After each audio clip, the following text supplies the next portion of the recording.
السلام عليكم ورحمة الله وبركاته حبايبي. ان شاء الله هنعمل النهارده طاجن مكرونه بالسجق زي بتاع المحلات بالظبط.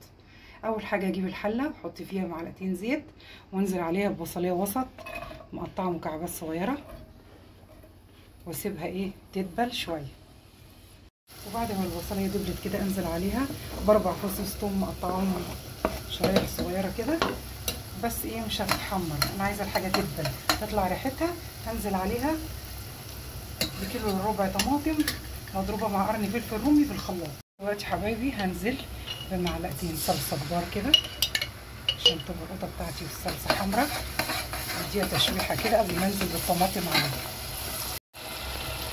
ودلوقتي هنزل بقى كيلو وربع طماطم مضروبه في الخلاط مع قرن فلفل رومي.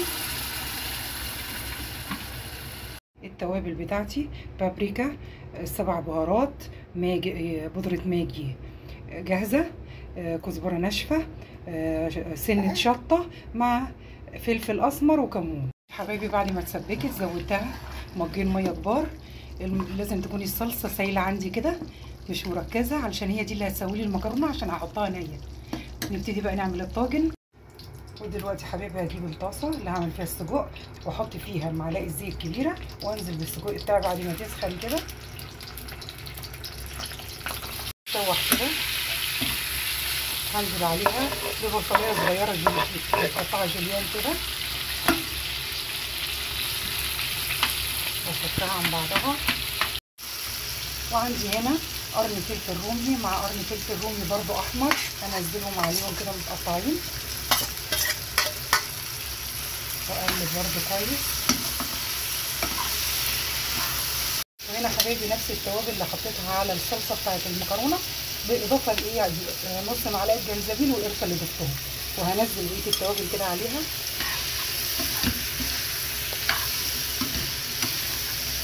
دلوقتي حبايبي بعد ما اتشوحت شويه هقطعها كده بالمقص يكون مخصص للمأكولات والعيش وكده عندي.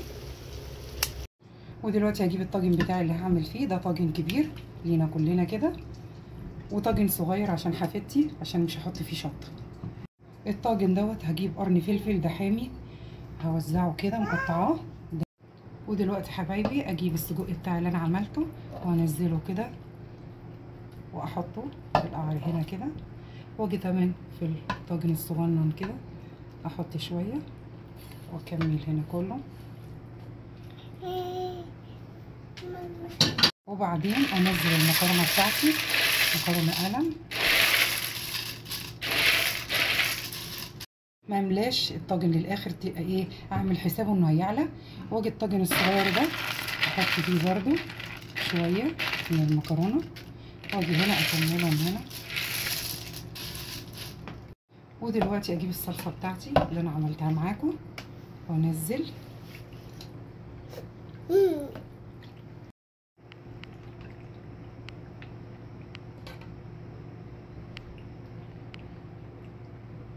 كده بقى ادخلهم الفرن. وانا بعمل كده كنت مسخنه الفرن، هحطهم على الشبكه واغطيهم، وبعد ما يستووا هاخدهم حوالي تلت ساعه في الفرن نقلبهم مع بعض. ودلوقتي طلعت من الفرن حبايبي نقلبها مع بعض. بسم الله بسم الله الرحمن الرحيم.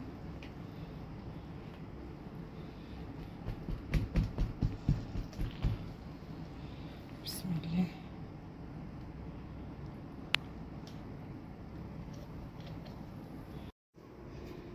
ودلوقتي حبايبي طلعت اهي بألف هنا وشفا، هتاكلوها تعجبكم جدا. دمتم بصحة وعافية، والسلام عليكم ورحمة الله وبركاته.